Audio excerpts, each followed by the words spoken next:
Kwa upande wa science tunaendeleza vipi? Yako mambo mengi tunayafanya. Lakini niseme Samia Scholarship. Tulishafika mahali wanafunzi wakimaliza PCM form 6 ana AAA. Anasema nilikuwa nasoma science kuonyesha na uwezo. Lakini mimi sitaki kwenda kusoma huko kwenye science bwana. Nataka kasome commerce huko, kasome law ili ndio kuna hela huko. Sasa ili kuwarudisha wanasayansi wetu wazuri, vichwa vizuri virudi kwenye science, tuliagizwa tutoe scholarship. Kwamba hebu hakisheni watoto mnawasomesha. Unaweza kutumia neno bure. Yaani hawalipi chochote kwenda kusoma vyuo vikuu. Maelekezo alitoa rais wetu, tukachukua, tukaomba bungeni, fedha zikatoka, tukaamua kuita Samia Scholarship. Na inatusaidia.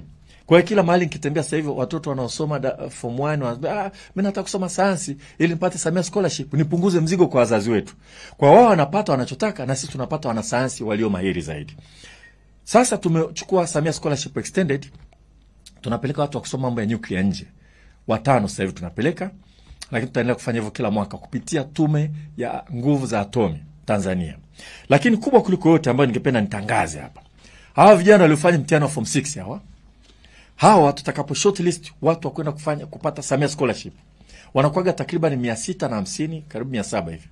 Tutakapotangaza list, tutawaambia vile vile katika nyie wote ambao mnastahili Samia Scholarship, mnataka kwenda kusoma nje, tuambieni. Halafu sisi pengine tutachukua kati ya 50 mpaka 100. Hiyo inaitwa Samia Scholarship Extended on Data Science, Artificial Intelligence and Allied Sciences. Tukishawapata wale, mradi wa kubali watakaa takriban mwaka mmoja kuchelewa kwenda kusoma nje. Tutaweka kambini. Kambi yenyewe ni Nelson Mandela African Institute of Technology, one of the best campus hapa Tanzania. Watakaa pale, watakuwa oriented na maisha. Wasipate cultural shock wakienda nje. Watafundishwa uzalendo. Hivi Mkwawa ni nani? Karume ni nani? Alipigania nini? Julius Nyerere ni nani? Hata Simba wa Vita Kawawa ni nani? Yote aliyofanya watu waelewe nchi yao, kwenda kuitetea. Wakienda kusoma kule wasisahau. Watafundishwa na language, lakini more important digital literacy.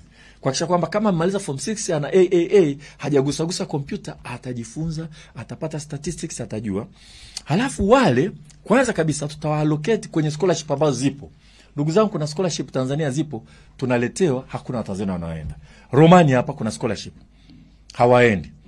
Vijana hawa wa familia za kawaida hawajui namna ya kuapply. Wanapata shida kuapply mikopo.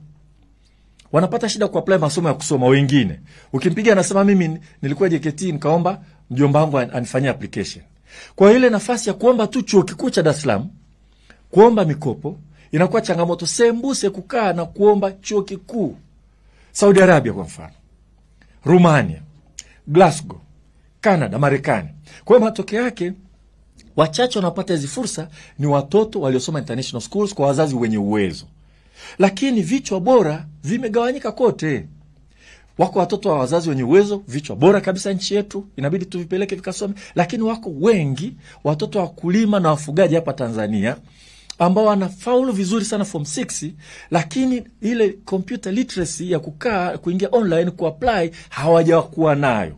Kwa hawana fursa. Mtoto ametoka Tandaimba kule Mlima Korosho, amesoma kwa bidii, anashindwa kwenda, anatoka Nkasi huko. Kwa sasa hivi tutawachukua, tutawaweka, tutawasaidia kuapply scholarship, na sisi tunaongea na vile vyuo. Kwa hiyo kwanza kabisa tuendeni kwenye vile vyuo mkasome. Halafu fedha nyingine tutaziweka kwa ajili ya kupeleka sehemu nyingine.